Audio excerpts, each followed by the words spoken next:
श्री राधा कृष्णाय नमो नमः। सर्वप्रथम मैं भगवान श्री राधा कृष्ण के श्री चरण कमलों की वंदना करता हूँ। आप सभी भक्त श्रोताजनों को भी सादर नमस्कार करता हूँ। ग्रंथ श्री श्री राधा रस सुधा निधि से आज हम उस अध्याय का श्रवण करने वाले हैं जिसका शीर्षक है श्री राधा का प्रेम वैचित्र्य, जो इस ग्रंथ में इस प्रकार से वर्णित है। प्राणनाथ की गोद में अवस्थित होकर भी हा मोहन कहकर अकस्मात मधुर प्रलाप करने वाली श्याम अनुराग मद विहल मोहनांगी कोई श्यामा नायिका शिरोमणि निकुंज सीमा में जयुक्त हो रही है।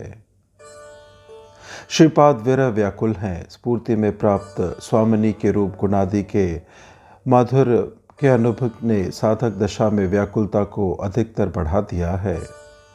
अनन्य भाव से मन अभिष्ट चरणों में तन्मय हो सके, इसलिए बीच बीच में स्मरण में विराम आता है। सब भूलकर अभिष्ट के स्मरण में तन्मय होने को ही प्रेम कहते हैं। महाधन प्राप्त कृपण व्यक्ति यदि सहसा उस धन को खो बैठे तो उस धन की चिंता उसके अंतस में अन्य सभी चिंताओं को दबाकर मन पर ऐसा प्रभाव जाल फैलाती है कि उससे मन को मुक्त करना अतिशय कठिन हो जाता है। उसी प्रकार प्रेमी स्फूर्ति में अथवा साक्षात भगवान को पाकर सहसा खो बैठता है तो भगवचिंता में मन इतना तन्मय हो जाता है कि उसे मन को मुक्त करना सकठिन हो जाता है। विशेषकर राधा किंकरी तो साक्षात सेवा रस की ही मूर्ति है। स्फूर्ति में सेवा रस आस्वादन कर रही है।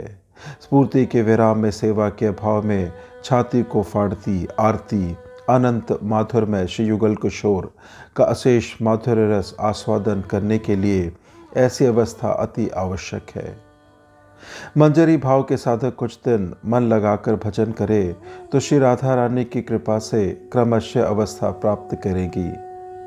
श्री राधा रानी है प्रेम की मूर्ति। उनके चरणों में आत्मसमर्पण कर पाने पर भी यह जीवन सार्थक है। कैसी अपूर्व है राधा पाद पद पंकज में आश्रय की महिमा। उसके फलस्वरूप गोविंद रसानंद अनिर्वचनीय भाव से साधक का स्वयं ही वरण कर लेता है। अनन्य भाव से राधा पद पंकजों के आश्रय के प्रभाव से श्रीपाद ने स्फूर्ति में श्रीगल की कर्णा रसायन सल्लाप माधुरी का आस्वादन किया था। स्फूर्ति के विराम में उसके भाव में चित्त में विपुल अलोड़न पैदा हुआ। श्री राधा रानी की कृपा से पुनः स्फुरन प्राप्त हुआ। अब यही लीला स्फूर्ति में प्राप्त हुई है। कुंज में युगल विलास के अवसान पर सेवा का अवसर जानकर किंकरी ने कुंज में प्रवेश किया है। श्री युगल के श्री अंग सेवा दक्त है। किंकरी ने मधुर पंखे से हवा कर श्वेतकरण लुप्त कर दिए हैं। जलदान तांबुल अर्पण आदि सेवा का सौभाग्य भी उसे प्राप्त हो गया है।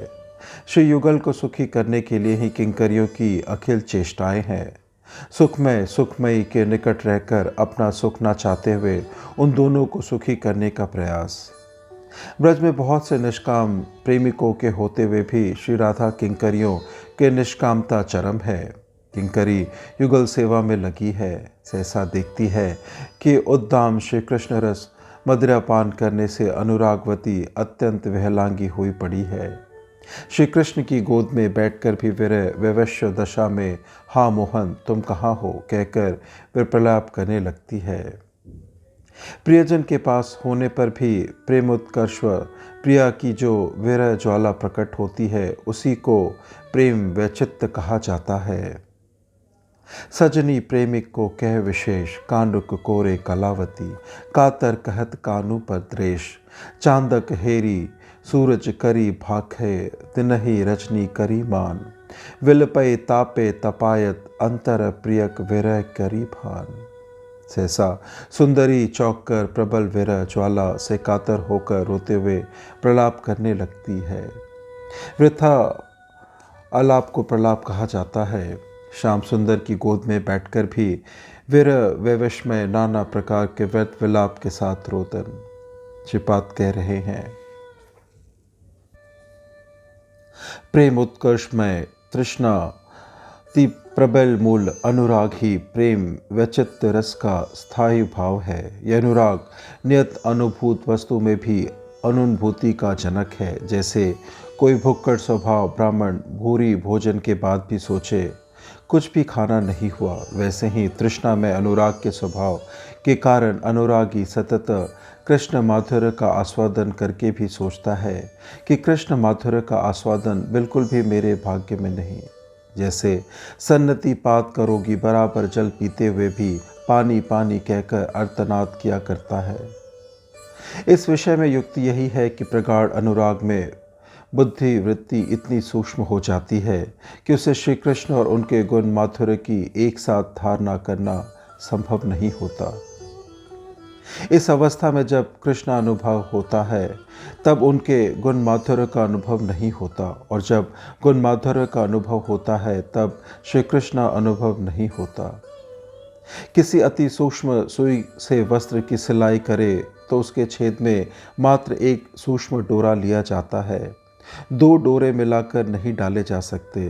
उसी प्रकार प्रगाढ़ अनुरागवश बुद्धिवृत्ति इतनी सूक्ष्म हो जाती है कि श्री कृष्ण मिलन पर यह भेरे कांत श्री कृष्ण मेरे साथ विलास में रत है, जो सुरत लापंट वाक्चातुर यदि अनंत गुणों से समलंकृत है।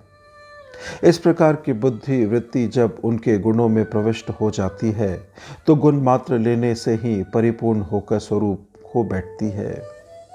इसलिए क्षण भर बाद ही लगता है कि अशेष नायक गुणों से विभूषित प्राण वल्लभ निकट नहीं है। इसी तरह श्री कृष्ण के गुणों की बात भी भूलकर विरह व्याकुल बुद्धि वृत्ति श्री कृष्ण अन्वेषण में लग जाती है, तब निकटस्थ श्री कृष्ण को भी नहीं देख पाती। श्री कृष्ण की गोद में रहते हुए भी श्रीमती हा मोहन तुम कहाँ हो कहकर व्याकुल भाव से रो रही है। विदग्धवर श्री कृष्ण श्याम मणि को विविध प्रकार से प्रेम रसनीय वाक्यों से सांत्वना दे रहे हैं। श्याम मणि श्याम अनुराग में मदविहल दशा में श्याम मोहन के लिए भी मोहनांगी है। एक तो स्वभाव से ही उनका रूप लावण्य श्री कृष्ण के लिए मनोहरकारी है। श्री कृष्ण संग जनित विपुल सुखानुभूति का ही चरम फल है यह विरह। शील गोस्वामी पादों ने श्री कृष्ण संभोगानंद या मिलानंद से भी कहीं अधिक विरहजनित आनंद की उपयोगिता चमत्कारिता एवं रसता प्रतिपादित की है। इसलिए प्रेम वैचित्र्य को रस कहा गया है। श्रीमद् भागवत में महर्षियों के प्रेम वैचित्र्य का भी वर्णन है, किंतु महाभाव से उत्पन्न प्रेम वैचित्र्य की माधुरी उसकी अपेक्षा बहुत उच्च कोटि की है। प्राणकांत की गोद में रहते हुए भी श्याम मणि उत्कट विरह स्फूर्ति में अतिशय प्रलाप कर रही है। श्यामा नायिका विशेष। शीतकाले भवे तृष्णा ग्रीष्म काले च शीतलता पद्मगंधि मुख यस्या सा श्यामा परिकीर्तिता। श्री राधा श्याम नायिकाओं की शिरोमणि है। श्रीपाद किंकरी के रूप में प्रेम वैचित्र्य भाववती श्री राधा की जय बोल रहे हैं। श्याम मणि राधा सर्वोत्कर्ष के साथ विरचित है, रह रहकर लीला की स्फुरन धारा प्रवाहित है। इस प्रकार से ग्रंथ श्री श्री राधा रसुधा निधि में वर्णित आज के अध्याय की संपन्नता होती है। श्रवण करने के लिए और अपना बहुमूल्य समय देने के लिए आपको धन्यवाद। त्रुटियों के लिए क्षमा प्रार्थी हूँ। श्री राधा कृष्णाय नमो नमः।